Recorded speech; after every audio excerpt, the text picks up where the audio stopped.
Hi, నమస్తే. ఇవాళ bag చేద్దామని చూసినా ఇగో జర వాసన వస్తుంది. ఇక దీని టైం కూడా అయిందిలే కానీ స్నానం చేసి తీద్దామని చూసిన.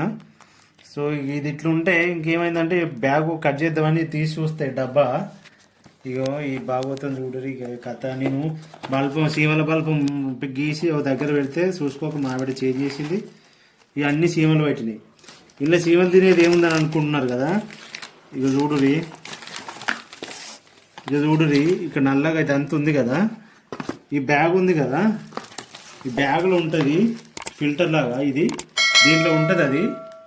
అది మొత్తం తినేసినాయి. ఇది తినేస్తే ఇప్పుడు సిచ్యువేషన్ ఏంటంటే బ్యాగ్ పెట్టుకుంటే వాసన వస్తుంది. ఇక గ్యాస్ వచ్చినా ఏదొచ్చినా ఇళ్ళకి లీక్ అవుతుంటుంది, వాసన వస్తుంది. అప్రాక్సిమేట్లీ 1 2 3 4 బ్యాగులు.